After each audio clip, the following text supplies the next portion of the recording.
Hello, everyone, and welcome to The Journey. I'm Reverend Bobby, and today I have my friend, Reverend Carol Amos, with me here on The Journey. How you doing, Carol? I am doing so well. I'm so excited to be here.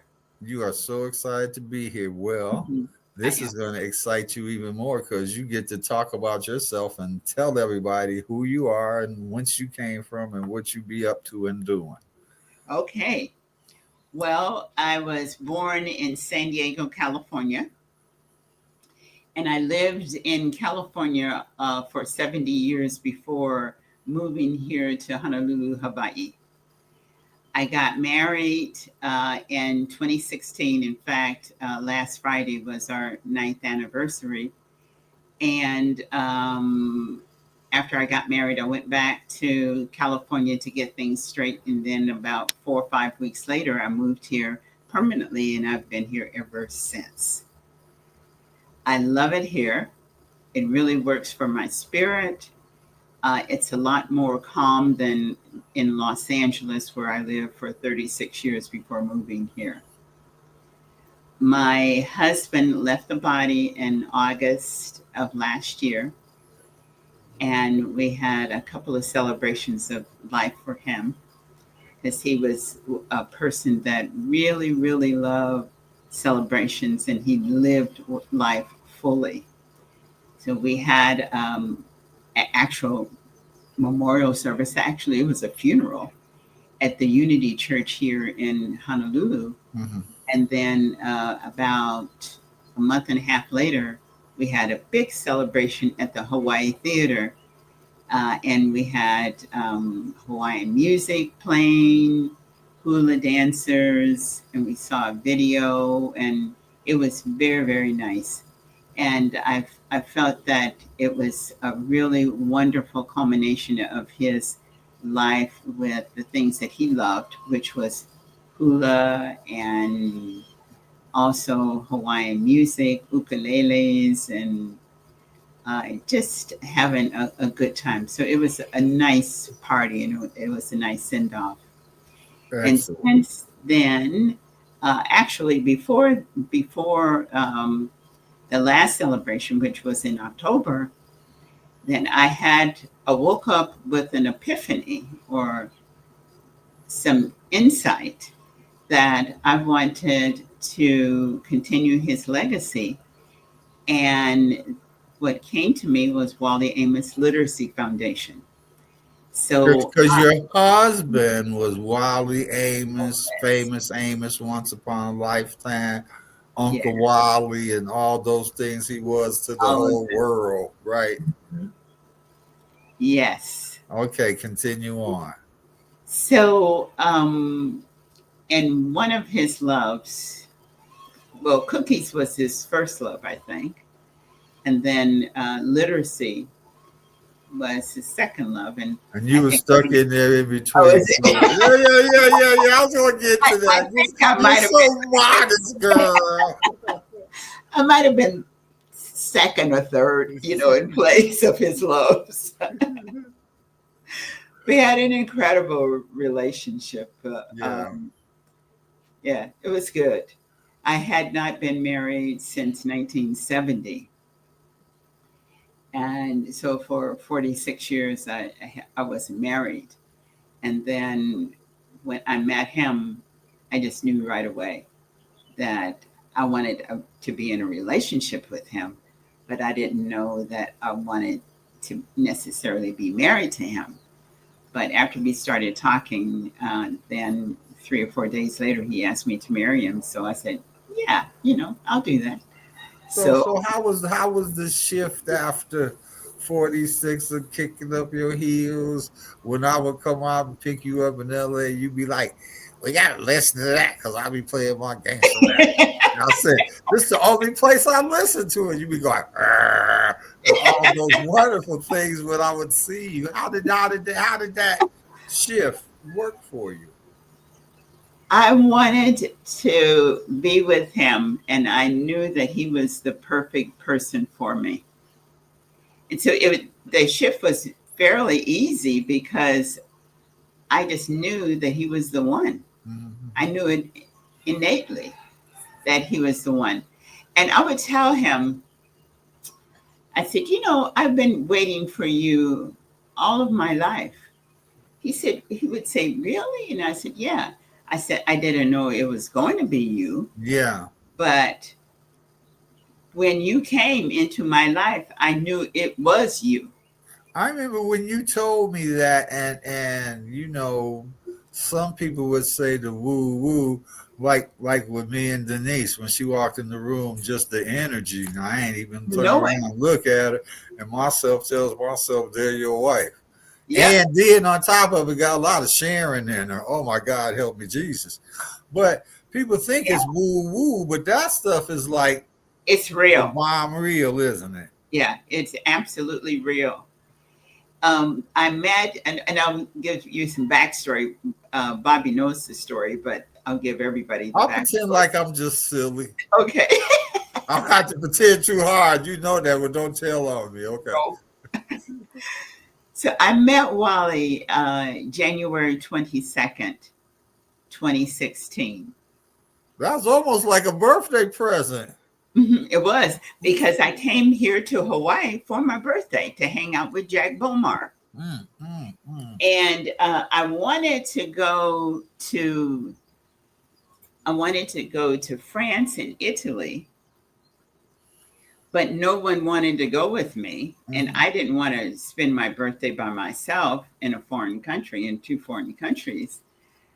And so because my birthday is in January, like I said, and it's really cold in France and Italy in the wintertime. So I was thinking about it. I said, where do I want to go? I want to hang out. And then almost instantly, Jack had called me to check on some shirts for him in Los Angeles. And he said, whenever you're going by Govindas, that's where they have really good. Did we go there? I think the Indian food restaurant. Yeah. Okay. I mean, the Hari Krishna restaurant. Mhm. And they have beautiful, beautiful silk shirts. And he asked me to check on some shirts for him. And he says, whenever you're going over there. And ironically, or coincidentally, or serendipitously, I was on my way to Govindas when Jack called. Interesting how these things work. Dun Yep. dun dun. So tell me more. Yes. And so then I said, I was thinking about calling you because I was thinking about coming to Hawaii for my birthday. He said, come on. And Jack and I had gone to India on my 60th birthday. Mhm, And so he was just fun to travel with. yeah. I said, yeah, well, I'll go to Hawaii and hang out with Jack. And then Jack, for months and months and months, had asked me, did I know Wally Amos? And every time I would tell him the same thing: no, I do not know Wally Amos. And the next time I talked with Jack again, he would ask again, do you know Wally Amos? No, I do not. So when I was on my way here, Jack had asked me, was I bringing luggage? And I said, sure, because I was going to be here for a week. And you're a girl. I mean, what? I'm a girl. What? Liz had a whole bag full of shoes one time, so I know y'all bring luggage. Oh, yeah, we're going to have some Y'all luggage. have some luggage. So Jack had asked Wally to pick me up at the airport. And then Wally was doing a demo and he couldn't, but he asked another parishioner by the name of Doris to pick me up. So she brought me over to Jack's house, and Jack and we went to lunch and then waited for Wally to come by because Jack had spoken with him about bringing him something that he needed for the Sunday service. Mm-hmm. Now, interesting enough is that Jack never used whatever it is that Wally brought him. He just wanted us to meet. It was Jack's ruse to get y'all together. Yes. He's Yes. sneaky. Yes. That's Yes. Jack. Yep. That So, bishop. oh yeah, yep. So when Wally and we were just talking and having a good time because he's so delightful Mhm. and smart and has a wonderful sense of humor and just I just loved him right off, you know. And we spent a little time talking because in Waikiki, where Jack lived, and Wally lived around the corner from Jack, there is no parking. You have to be really, really, really fortunate to get a parking space. So he kind of double parked. Good thing you're a New Thought person. Manifest parking Yeah, spaces and stuff, right? you know that. So Wally left, and then Jack and I got on the elevator, and he said, "Would you move to Hawaii?" And I said, "Yeah, I would move here. I like it here." Just planting another seed. That's what Jack was doing. So Wally left to go to Florida the next day. So I only saw him one time, Mhm. maybe for 45 minutes or an hour at the most. And then when I got back to Los Angeles, I said to Jack, I said, well, I wouldn't mind Wally calling me. And then about a week later or whatever, then You Jack. your own little Johnny Appleseed girl. Aha! So Jack called me. He says, well, Wally said that you can call him. So I called him, and it was a very nice conversation the first time. And then I called him on the 13th of February. So I says, I'm calling so that I can be the first person to wish you happy Valentine's Day because I'm going to be in front of the line. And he said, oh, he was kind of. Typical Wiley, huh? He's such a So, rascal. He's yep. such a rascal. Go ahead. Well, maybe that's not going to work. So the next day I went to work because at the time I was selling oil paintings and frames, and I was working at the Rose Bowl. There's a I huge. remember I met you on the highway one time. Yes, you That's did. when you gave me two pieces of wisdom I'll never forget. Go ahead. On the highway behind paintings, Lord. Yep. So I worked, and I had to be at that time. I had to be at. I didn't have to, but I always chose to be at the bowl at around 5 o'clock in the morning, Mm-hmm. so that as soon as it opened, then we can go and set up and have it looking really pretty. So when it actually opened for the early comers, Right. then they could buy. We were already set up. Set up, yeah. So I did that. And so after the Rose Bowl, I was just totally exhausted. So I think I went by and got some food and took it home and ate, and I just passed out. So later on that evening, Jack called and he said, did you answer the phone? And I said, nobody called. Mm-hmm. He said, well, Wally called you. And I said, he didn't call me, because I'm thinking that he was still not all that interested from the conversation from the night before. And then he left a message. Wally did left a message and said that he had been thinking about me all day.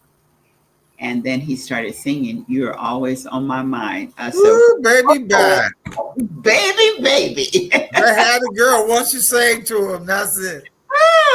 Woo, woo. That was it. You hear me? So that was on a Sunday, and Thursday, Wally asked me to marry him, and I said yes. But in the meantime, he said, when can you come back to Hawaii? And this time, you can't stay with Jack. And I said, I can come back. And I had started planning to come back Right, right. the Sunday and the Thursday when he asked me to marry him. And so I told him that I was coming back, I think the following week after that or something. And so I said, well, you want to get married while I'm there? He said, yeah. So we got married when I was here to hang out with Wally. And we got married on the 28th of February. And then I stayed here for several days after that, after we got married. And then I went back to Los Angeles to get all my business together, and then came back in April. April 15th is when I actually came back to live on the island, and I've lived here ever since. Well, when you first got out there, not only was the relationship with you and Wally almost heaven sent, but the Hawaiian experience, Yes. the place, and you were telling me how comfortable and how just you belonged there.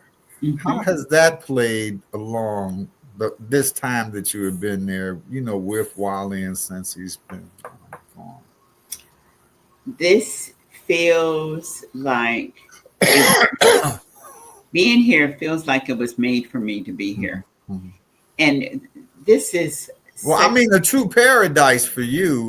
The way yes. you share with me sometime, and that little stinky rooster be hollering on your walk, is making me laugh. Go ahead. I just thought about that little rascal. We got a lot of them. They just walk around and, they got the little chicks behind them and whatever. But the thing that I love, I live in a building that has 66 units. There are 6 units on each floor. It's 11 floors. And it's family. Hmm. We look after each other. Hmm. When something goes awry, then we're on it. Hmm. And I know that the energy comes from the manager because he is so incredible. He shows up, and he shows up for everyone evenly. And that is a blessing. He showed up for me when Wally left the body,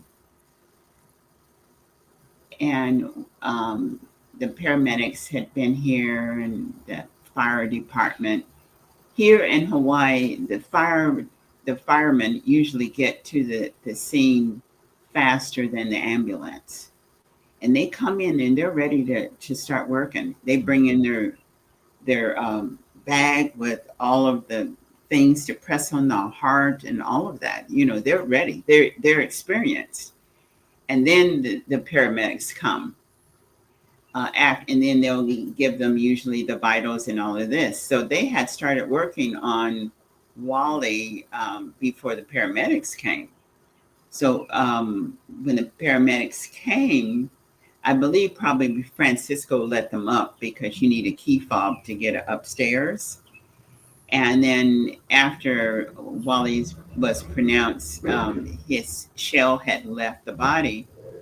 Then Francisco asked me, did I know where I wanted to take Wally? I mean, have Wally's body taken to? And I was just so oblivious to everything.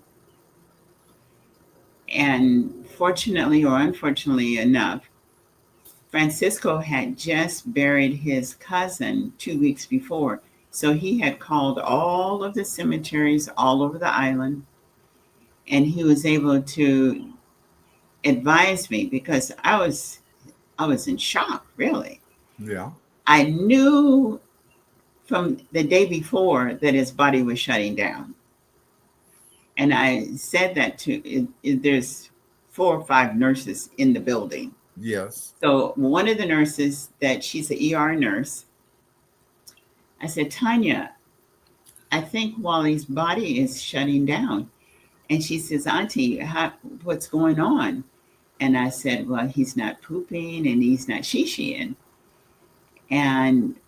But it doesn't seem like he has the energy to expel. And then she just kind of looked at me like she knew what was happening. And so the next day he did leave the body. But Francisco had all of the information ready for me. Mhm. He called the mortuary, he called the transporter, he did everything. But and he's probably in the exception, but maybe not. But I am where I need to be because he really looked after me. And I called my friend Peggy, and I looked up, and there was Peggy at the door coming in to see about Uncle. Here on the island, people normally will call us uncle and aunts, and you know, Respectfully, yeah, yeah, yes. Now, even though you knew it was kind of he was shutting down, it's still difficult, isn't it? oh, yes, Because it's so final. yeah. And I remember you walking through it, but you did a good job. You did a good job. I don't know about I don't know about that. Well, Yeah. you never were outside the realm of Carol. So and Carol sometimes is just here, and this is why everyone was lined up, ready. Yeah, yeah, Not only through their own willingness, but through spirit yep, on behalf yep, of absolutely. you and Wally, and I know it was very special to you. And but what does the kind of full circle of you, your life, things you desired being fulfilled? How do you feel about that? How does that shift your view on life? Mm. I want to be of service, and I want Wally's legacy to be a living legacy. Mhm. And with the nonprofit Wally Amos Literacy Foundation, my intention is to get a bookmobile, and it's going to be called Wally Wally Bookmobile. And at first, the thought was to go to schools, different schools after school, Mhm. and have the students get into the bookmobile and select their books. And then my therapist, she's a licensed clinical social worker. She sees me once a week, and I'm so happy. I love her. When she was a little girl, they had a bookmobile or the same kind of thing going on.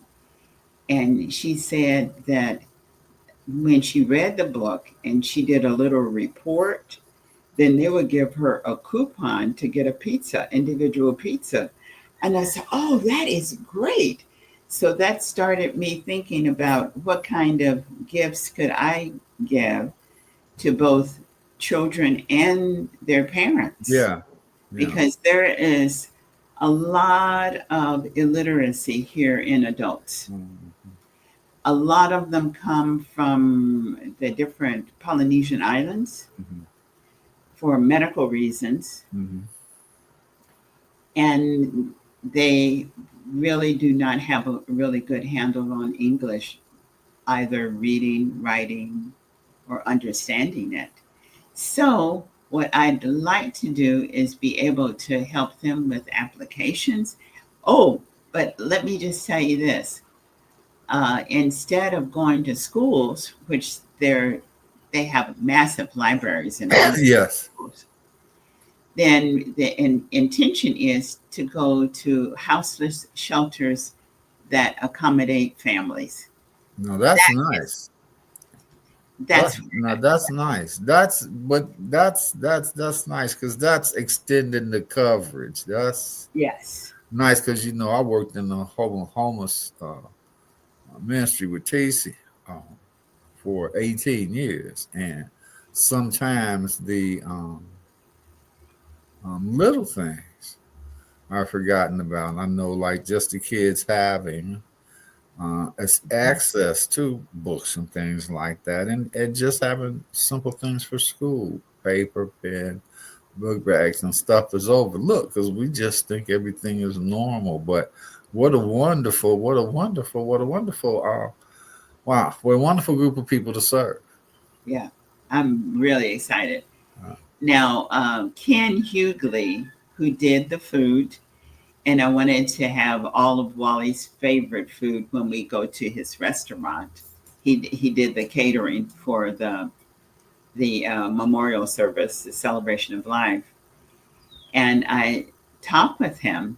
He also has a tour bus company, and Ken will go to the continent and drive the buses or whatever to the port in Long Beach, and then they'll ship them over because he saves money. He's a really wonderful businessman. And I had seen a yellow van. Yellow is my favorite color. I know, sunshiny and stuff, girly, right? I know. That's a Cali color. And so he said, Miss Carol, he said, who's going to drive the van? I said, I'm going to drive the van. He said, you can drive a van? I said, yeah, I had a big van when I was in California. Right. And then he said, well, tell me your plan, because I had seen this yellow van, high top van that was in Atlanta, Georgia. And so then I called him to ask him his advice on what did he think that I should do, or if it was a good deal or whatever. And then I told him, he asked me about, well, what was I going to do? And I said about the school. So I was going to go after school program and all that. So he said, where you could really be of good service would be to houseless shelters for families. And I said, I'm going to think about that. The next day I texted him back. I said, that is the ticket right there. Well, That feels good. Yeah, it does seem like at this point of your journey, you're zooming in on some Let me just absolutely specific, type of things to be involved in, and they're coming up. They're coming up quite perfect for you in this dispensation. So as we wind down this journey of today, and people remember, I got more things to say. And people remember to subscribe to Gospel of Robert on the YouTube channel so you can get notifications for when the journey comes on. I know you got more, and we're going to do more. Okay. But for this journey, for today, okay, we've come to the end. But before we dust out on the people and go our individual ways to journey on while they journey, give them something to some meaty stuff, something they could hold on to when they come up on difficult things to handle and move through in life.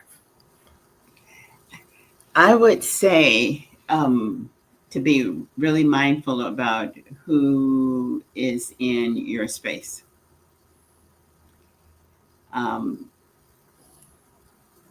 If things are difficult, that's when you really understand and know who's in your corner, who's actually going to show up for you, and the term ride or die. Yeah, it really is. One of my friends, she had a couple stents put in. She had kind of tore her aorta, and it's got to be really cool. And now she says, Bobby, you really see what's going on. Yeah. But listen, everyone, we thank the Reverend Carol Amos for being here today. I am Reverend Bobby, and from Carol and myself, we hope, we pray, we wish, and all those things that you continue to journey well and listen. Do subscribe, Gospel of Robert. That way you'll get a ding whenever my smiley face is on. Bye, y'all. Bye, Reverend Carol. Aloha.